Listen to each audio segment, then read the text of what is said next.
Olá, queridos, a paz do Senhor, com muita alegria, estamos começando uma nova série aqui no Palavra de Sabedoria. O tema dessa série é Chamados para Servir. E eu estou fundamentando a sequência dos programas que vão estar presentes nessa série a partir do livro que eu recebi do querido pastor e um novo amigo que veio para a minha vida, que é o pastor Lediel. Ele me deu de presente, ele é de Blumenau, Santa Catarina, ali da Assembleia de Deus, e ele me deu um livro do pastor presidente daquela igreja, pastor Nilton dos Santos. Ele escreveu esse livro, Chamados para Servir. E eu vou seguir a linha de raciocínio promovida pelo livro, pelos capítulos que foram construídos aqui e escritos com muito carinho, e transmitir para vocês um pouco desse conhecimento. Vou juntar com as minhas leituras, com os meus aprendizados e também pelo meu amor em tratar dessa temática. Há muitos anos eu venho compartilhando ensinamentos sobre liderança e, em especial, a liderança servidora. Então, quando eu olho para o livro do pastor Nilton, eu me sinto muito motivado porque é uma área que eu tenho uma afinidade, um carinho enorme e, além do que, uma vivência prática muito intensa. E representa muito daquilo que eu creio, muito daquilo que eu acredito. Então, seja bem-vindo à nova série Palavra de Sabedoria, nesta oportunidade, Chamados para Servir. E o primeirão programa, nós vamos tratar sobre o problema que existe na geração que desaprendeu a servir. Esse é o tema do programa de hoje. A geração que aprendeu ou que desaprendeu a servir. Como é que isso se constituiu, como é que isso se construiu e o que a gente tem que aprender. Falar sobre servir, de certa forma, está muito presente na vida cristã.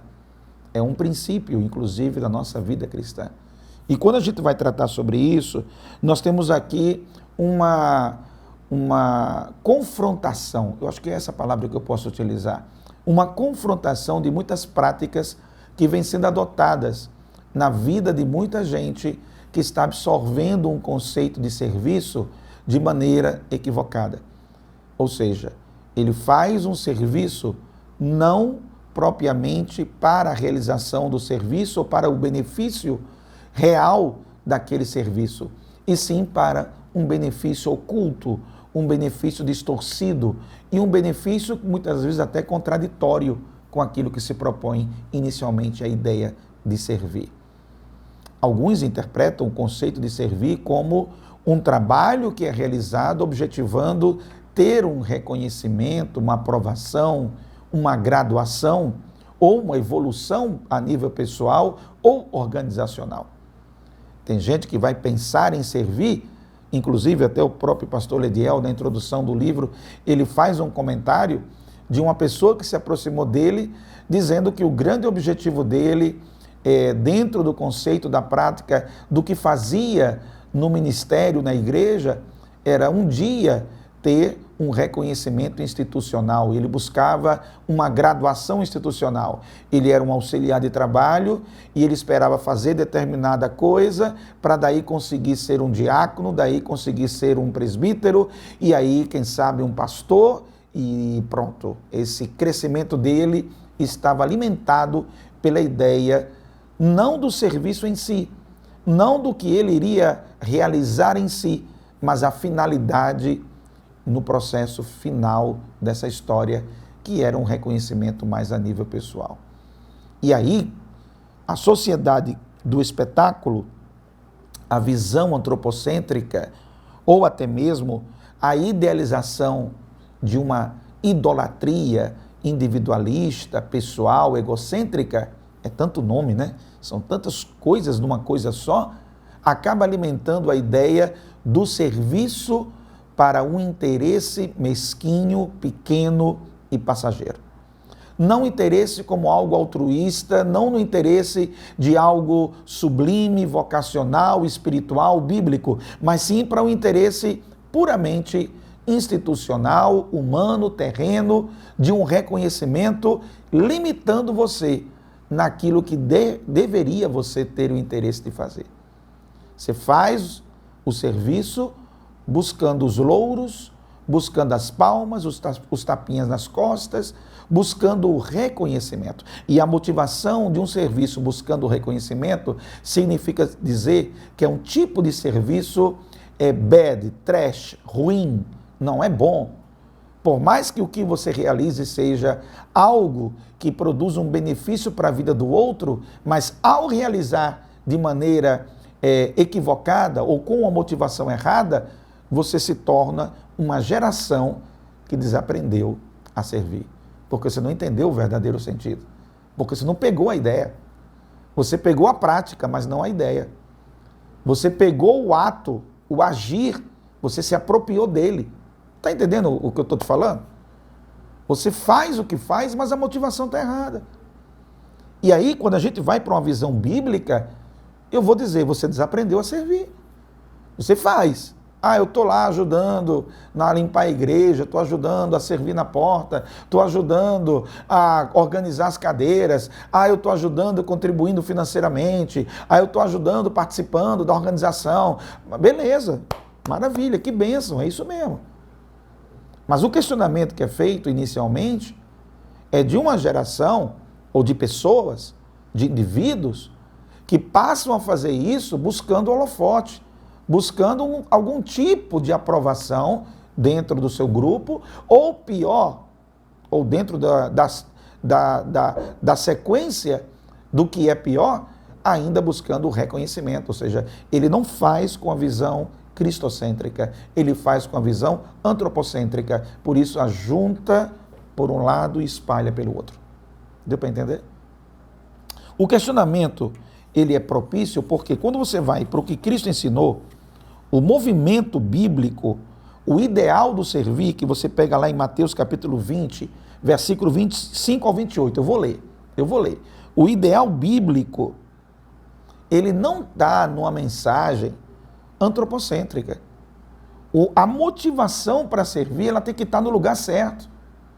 Quando Deus nos chama para o serviço na sua casa, na sua obra e no seu reino, que são dimensões amplas da sua realização aqui entre nós, quando Deus está chamando a gente para isso, nós temos que alinhar dentro da consonância, da equalização, da harmonia daquilo que Ele propõe. Senão, não estamos fazendo a coisa da maneira certa. Entendeu? E é isso que você tem que avaliar. Por quê? Olha só, a mensagem da cruz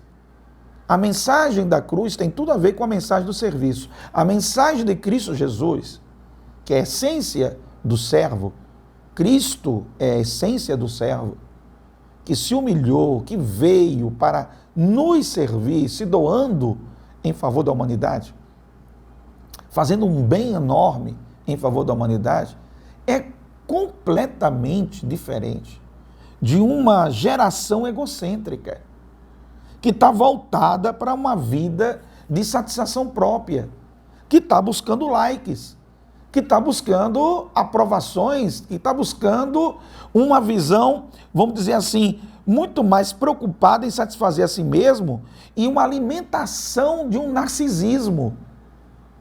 Olha, a crítica nesse momento aqui é sobre a motivação das pessoas fazerem o que fazem. A pessoa se engaja numa ação social, filantrópica, a pessoa vai fazer um bem para o outro, mas com uma motivação narcisista, buscando uma glória pessoal. Ele não está lá interessado em fazer aquilo mesmo. É isso que está sendo criticado. E quem pode avaliar isso é você e Deus. Não estou aqui lhe julgando, eu estou colocando um pano de fundo para você fazer uma autorreflexão. Se quando você faz o que você faz, você está buscando esse tipo de coisa. Porque há um movimento demonstrado no comportamento social de uma geração que é muito midiática e que está muito presente nas telas e que é muito vista e que tem acesso para ser vista com muito mais facilidade, em que esse tipo de alimentação narcisista está ali, aprofundando um egocentrismo cruel, disfarçado de bondade, mas na verdade venha a nós e vosso reino nada. Dentro dessa perspectiva, há uma crítica sobre esse comportamento de uma geração que tem desaprendido a servir, porque tem feito o ato, tem praticado o serviço, mas não está dentro da motivação correta. E aí vem Jesus, Mateus 20, agora eu vou ler o texto. Mateus 20, 25 a 28. Jesus chamou e disse: vocês sabem que aqueles que são considerados governantes das nações as dominam, e as pessoas importantes exercem poder sobre elas. Não será assim entre vós. Não vai ser assim entre vocês. Ao contrário, quem quiser tornar-se importante entre vocês, deverá ser servo. E quem quiser ser o primeiro, deverá ser escravo de todos. Pois nem mesmo o Filho do Homem veio para ser servido, mas para servir e dar a sua vida em resgate de muitos. Com essa palavra, Jesus coloca no eixo correto qual é a cultura do reino de Deus, qual é a visão do reino de Deus acerca do serviço, acerca do trabalho, acerca da sua atividade, da motivação que faz você fazer o que você faz. Nós temos que ir aqui para um resgate da centralidade de Cristo. É isso que propõe. Nós temos que ir na contramão da ideia do que os filhos do trovão, os filhos de Zebedeu, chegaram para Jesus com uma ideia que Jesus ia destronar o Império Romano e ia colocar agora um reino judeu, israelita. E aí eles chegaram para Jesus e disseram: olha, como é que a gente faz aí para ter um lugar garantido? Na tua esquerda e na tua direita. A mãe deles veio fazer um pedido por eles. Olha, coloca meu filho aqui na tua esquerda, na tua direita. Aí Jesus disse: não compete a mim isso. Isso aí está reservado para outro nível de decisão que não está em mim aqui. Mas olha, eu vou dizer uma coisa para vocês. Eu, na verdade, tenho que ensinar algo para vocês. Quem quiser ser o maior aqui vai ter que ser o menor. O servo aqui é que é o centro do trabalho que eu vim fazer para vocês. Eu, que sou eu, não vim para ser servido. Eu vim para servir. Vocês estão acostumados com essa lógica de ter várias pessoas servindo vocês. Quem manda consegue ter várias pessoas servindo para essa pessoa. Eu estou trazendo outra lógica. A lógica que eu estou trazendo para vocês é que se alguém quer ser importante aqui, sirva a todos. Sirva as pessoas. E não pela posição que você ocupa, mas pelo sentimento, pelo propósito, pela ideia do serviço que é feito pelo bem que você deve fazer. Se você pode fazer o bem e não faz, você comete pecado. Então, se você sabe fazer algo de bom e não faz, e pode fazer, está em você, você tem como fazer, faça, sirva. Sirva as pessoas. Tire essa centralidade no ego. Tira de lá e traz para Cristo. É isso que Jesus propõe. A geração que nós estamos propondo aqui, que tem que aprender, o que essa geração tem que aprender que ela desaprendeu? O que a crítica que está sendo feita aqui. Ela tem que aprender que o serviço não é para você, é para Deus. Não me reconheceram, e daí? Não bateram palmas para mim, e daí? Não massagearam o meu ego, e daí? Não é esse o objetivo. Não é essa a questão. Eu me esforcei tanto, eu trabalhei tanto, eu fiz tanto pelas pessoas. Olha, não está certo as pessoas não te reconhecerem e não te agradecerem. Mas a tua motivação não pode ser esperando isso, ok? Não estou dizendo aqui que está correto, que é correto a pessoa fazer algo e o outro que recebeu o bem que foi feito não ter o mínimo de gratidão. Quem recebeu o bem tem que ter o mínimo de gratidão. Mas não é sobre isso que eu estou falando, tá bom? Eu estou falando de você, da sua postura, de mim, da minha postura. Ao fazer o que eu faço, ao trabalhar no que eu trabalho, ao exercer a minha vida cristã em todos os aspectos, em casa, na igreja, no meu trabalho profissional, aonde eu estiver fazendo o que eu estiver fazendo, o princípio que eu tenho que colocar aqui dentro é que eu faço porque o amor de Deus está dentro de mim, porque eu sou uma nova criatura, é Cristo que é a centralidade do processo dentro de mim.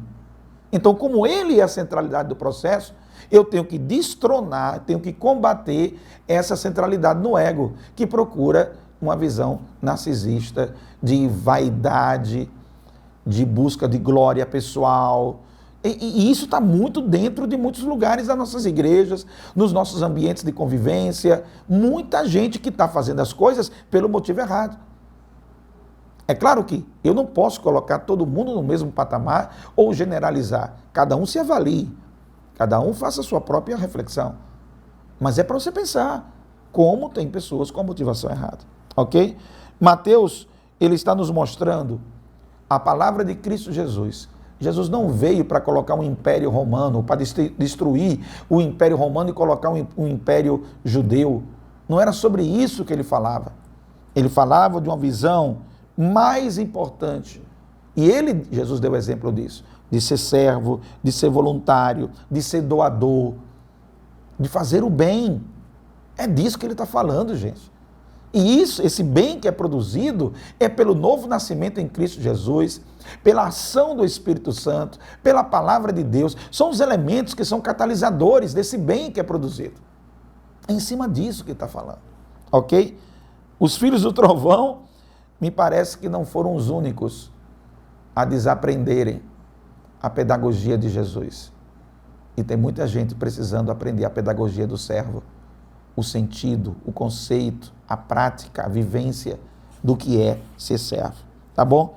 Cristo, ao contrário do mundo, do pensamento convencional e normal do mundo, Cristo vai colocar que o maior é o que serve. Então, se alguém se alimenta com a ideia de ser maior, na verdade tem que seguir o caminho do servo, do serviço, porque isso sim é ser maior. E não necessariamente ter título, posição, não.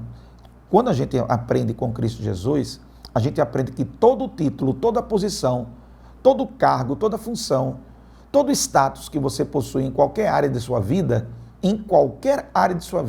se você tem um ensinamento de cristocêntrico, se você está focado em Cristo, você entende que é um poder que lhe é dado para servir. Não é um poder que lhe é dado para alimentar o seu ego. Entendeu aí? O poder, a condição, o que é propício, a porta, tudo que você tem de acesso, de conhecimento e de preparação, ele é voltado para servir, para distribuir, para compartilhar, para estender a mão, para ajudar. É para isso. E não para retroalimentar um ego decaído. Não é para isso. Porque se você entrar por essa vibe, você pode usar o sagrado pelo motivo errado. Você pode usar a Bíblia com o motivo errado. Você pode usar a revelação bíblica de maneira distorcida. E aí você pega um ensinamento tão lindo, tão maravilhoso, e em vez de servir para você mudar de vida, você apenas muda a linguagem, muda apenas a maneira de apresentar. Você muda o envelope, mas o conteúdo está lá, é o mesmo. E não é assim. O que Cristo propõe é metanoia, é mudança de vida, é novo nascimento, é uma nova geração de parâmetros dentro do teu viver. É isso que ele está propondo, ok?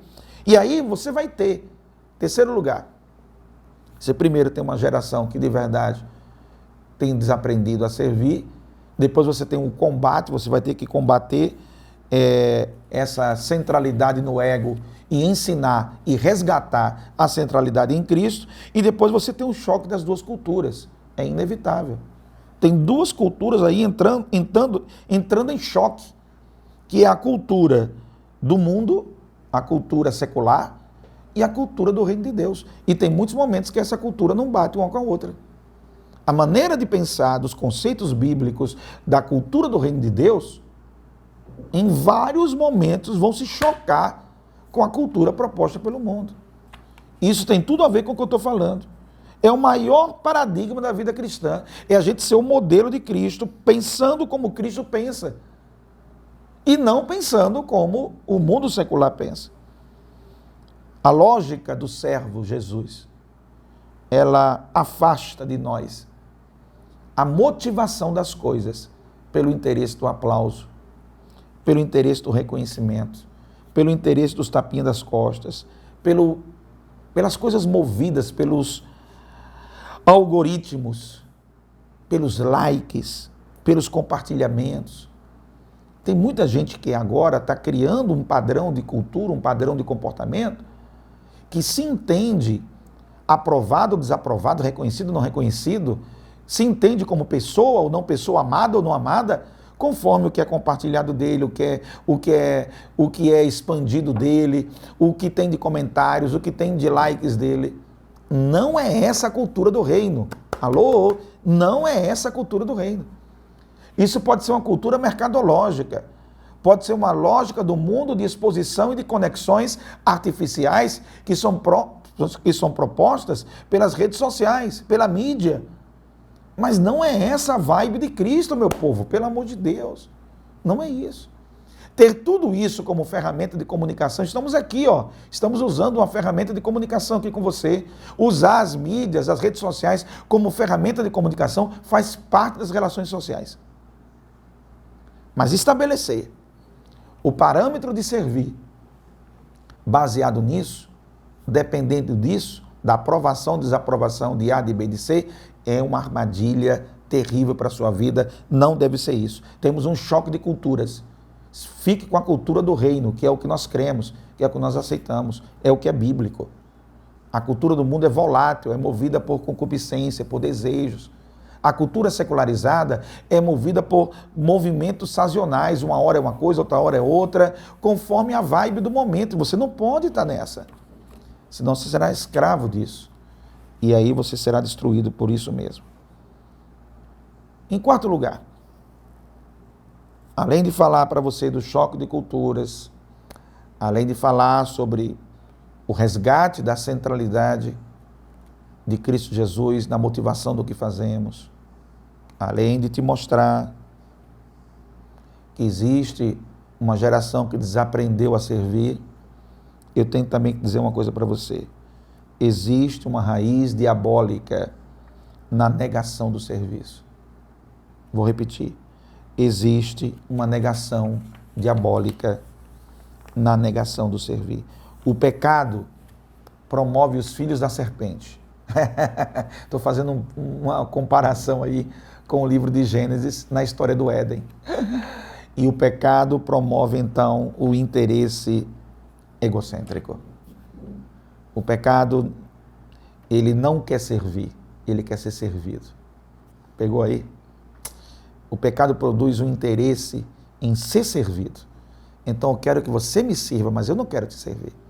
Eu quero que você me atenda, mas eu não quero te atender.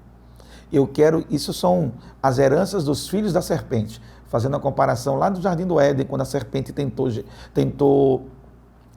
Eva e tentou Adão. Os filhos de Deus, nessa nomenclatura que eu estou colocando, para separar uma coisa da outra, os filhos de Deus, eles buscam servir. Todo filho de Deus tem no seu DNA o amor em servir. Eita! Olha que coisa preciosa.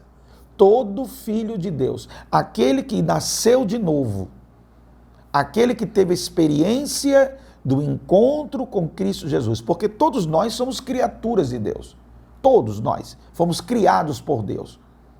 Mas a designação de filho de Deus é uma designação que vem de uma interpretação espiritual a partir do momento que nós reconhecemos Cristo Jesus como nosso Senhor e Salvador e reconhecemos nossa condição de pecador. A partir daí, a graça de Deus é derramada sobre nós, o favor de Deus, e promove o novo nascimento. O que aconteceu com Nicodemos, lá em João capítulo 3. Necessário vos é nascer de novo. E esse novo nascimento, ele vem marcado pelo DNA de Deus. E nesta postura e neste conceito, doar, se doar, servir as pessoas, é servir ao corpo de Cristo, é servir aos outros, está dentro do DNA. Servir é algo que não está movido pelas questões externas, está movido por uma questão interna, intrínseca, fazendo parte, misturado, conectado ao DNA do novo nascimento em Cristo Jesus. Eu espero que vocês entendam hoje. E aí eu vou terminar. Já deu meu tempo. Eu espero que você entenda hoje. Precisamos servir dentro do princípio correto, dentro da visão correta, como filhos de Deus, combatendo toda a superficialidade em nome de Jesus. Seja bem-vindo à nova série.